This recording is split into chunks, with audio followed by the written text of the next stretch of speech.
बहुत प्रतीकात्मक तौर से करनी ही पड़ेंगी, क्योंकि यहाँ पर मैं फिर कह रहा हूँ, ले देकर प्रधानमंत्री मोदी का चेहरा ही यहाँ पर स्टेक पर लगा है और वो करना ही पड़ेगा। कैसे करेंगे ये देखना होगा। बिल्कुल, और लंबे टेन्योर में जो हमने एलजी वर्सेस सीएम देखा है, उससे कहीं ना कहीं आहत थी जनता और रिफ्लेक्शन साफ तौर पर देखने को मिल रहा है। लगातार बड़े अपडेट्स जो सामने आ रहे हैं और ये ग्राफिक्स सबसे महत्वपूर्ण इस वक्त यही है कि मुख्यमंत्री की रेस में आगे कौन है। ये दो बड़ी तस्वीरें आपको दिखा रहे हैं। बिल्कुल, तो क्या परवेश वर्मा, क्योंकि अरविंद केजरीवाल को हराकर एक बड़ी जीत वो हासिल जो उन्होंने की है, साथ ही साथ स्मृति ईरानी क्या हो सकती है, या दिल्ली बीजेपी के अध्यक्ष वीरेंद्र सचदेवा वो चेहरा हो सकते हैं, या फिर विजेंद्र गुप्ता वो चेहरा हो सकते हैं, या फिर सतीश उपाध्याय का नाम भी देखिए सामने निकलकर आ रहा है। मनोज तिवारी, क्योंकि बिहार में आने वाले समय में चुनाव है, क्या यहां से साध सकते हैं, वो इक्वेशन बन सकती है, या बांसुरी स्वराज हो सकती है, या फिर मीनाक्षी लेखी। ये वो तमाम चेहरे हैं जो आगे बढ़ रखे हैं। मैं इन चेहरों पर तो बात करूंगी मनोज सर, लेकिन मैं अभी जो थोड़ी देर पहले यहाँ पर संतोष भारती जी, राजकिशोर जी कह रहे थे उड़ता पंजाब, आप ही ने बात कही थी।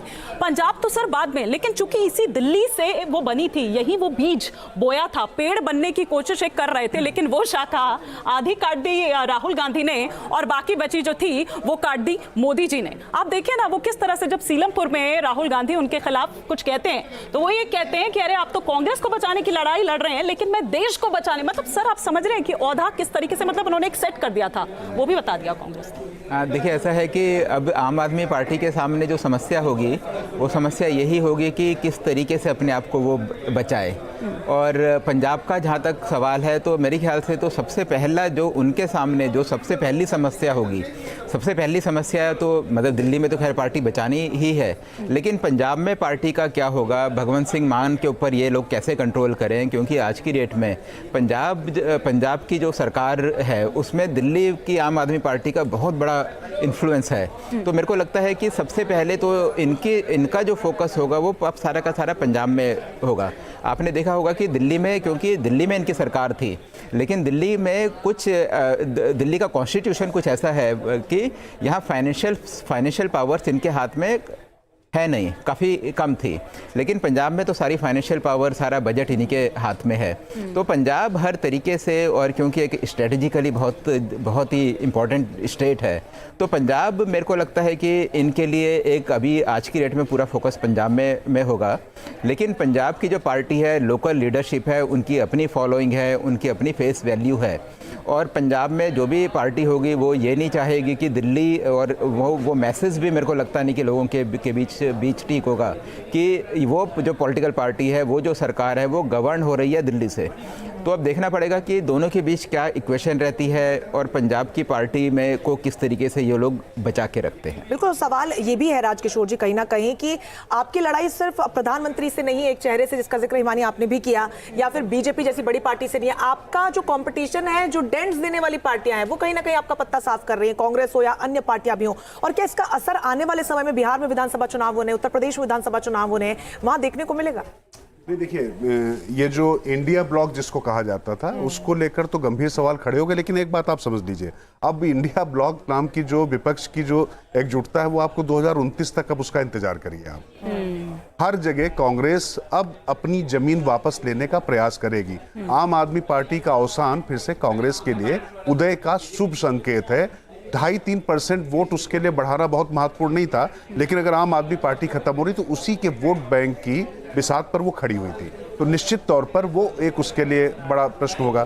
पर जो बात आप अभी कह रही थी कि यहाँ पर दिल्ली में आम आदमी पार्टी के लिए सबसे बड़ी चुनौती कौन है, आम में 3 शब्द हैं, ए से अरविंद, ए से आतिशी और एम से मनीष। अब ले दे कि बीच की ए बचती हैं। हाँ। महिला मुख्यमंत्री रही हैं। हाँ। अब वो जब जीत के निकली हैं तो जो उनका जो क्षोभ और आक्रोश था ना, वो विधोड़ी के खिलाफ मुझे नहीं नजर आ रहा था। वो नजर आ रहा था जिन लोगों ने पार्टी के अंदर उनको मुख्यमंत्री बनते ही खड़ाऊ मुख्यमंत्री कहा, उनका अपमान किया, पूरे चुनाव भर उनको, बिल्कुल ऐसे तो कोई गनर को नहीं रखता है भाई, जिस तरीके से उनको अपमानित किया गया। तो इन सब परिस्थितियों में एक वो बड़ा फैक्टर होंगी।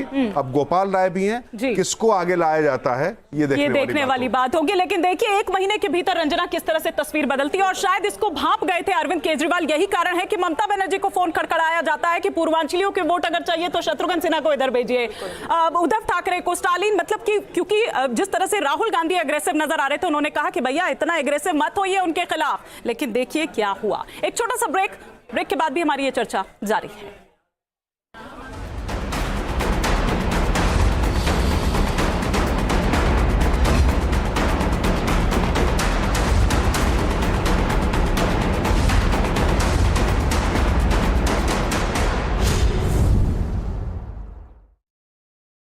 आज के इस चुनाव के सबसे बड़े हीरो के तौर पर उभरे हैं। वो क्या कुछ कह रहे हैं जरा वो एक बार दर्शकों को दिखाते हैं। हमारे साथ संजीव सिंह जी भी जुड़ रहे हैं और साथ ही साथ हमारे सहयोगी मधुरेंद्र और मोहित बख्शी भी हमारे साथ जुड़ रहे हैं। लेकिन प्रवेश वर्मा क्या कह रहे हैं जरा वो सुनिए।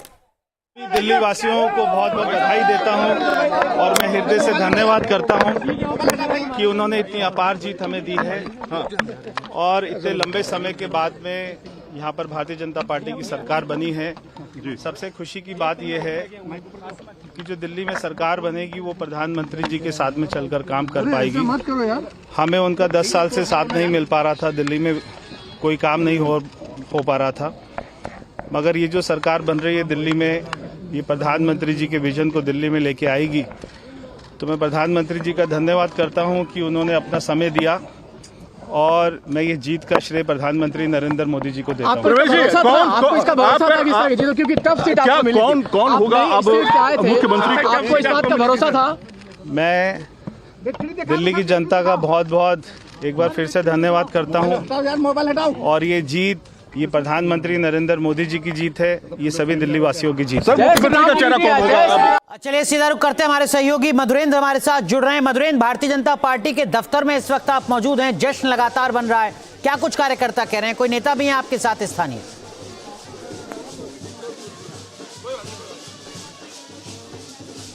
देखिए बिल्कुल जश्न का माहौल पुरजोर तरीके से बीजेपी में है और इस वक्त देखिए तो जनादेश का जश्न थमने का नाम नहीं ले रहा बल्कि और उत्कर्ष पर पहुंच रहा है। मैं तस्वीरें आपको दिखा रहा हूं, यहां आप कैमरे के जरिए देखें तो बाहर आपको ढोल नगारे गाजे बाजे के साथ कार्यकर्ताओं का एक बड़ा हुजूम आपको दिखाई देगा जो कि यहां पर दिख रहा है। और साफ तौर पर देखें तो बीच बीच में आतिशबाजी हो रही है, फूलों की बारिश हो रही है, लगातार केंद्रीय नेतृत्व जो है वहां से नेता यहाँ पर पहुंच रहे हैं और उनके साथ ही यहाँ पर जो तमाम स्थानीय नेता हैं, कार्यकर्ता हैं, वो लगातार इस जश्न में शरीक हो रहे हैं। हम कैमरे के जरिए दिखाएं तो वहां पर आपको नृत्य करते, झूमते और यहाँ आज के दिन देखें तो होली मनाते हुए लोग आपको दिखाई देंगे। ये कार्यकर्ताओं का हुजूम है, ये उत्साह है। इस उमंग के साथ देखिए किस तरह से कार्यकर्ता यहाँ पर बैठे हुए हैं, जमीन से लेकर और यहाँ पर पूरे सड़क पर पटे हुए कार्यकर्ताओं का ये हुजूम है, दिखाने के लिए काफी है कि बीजेपी के लिए जश्न कितना बड़ा है। कोई श्यामा प्रसाद मुखर्जी का चेहरा ऐसे लिए हुआ आ रहा है, किसी को देखिए तो आगे यहाँ पर बीजेपी के तमाम नेताओं की जो श्रृंखला है वो सड़कों पर लगाकर खड़ा है,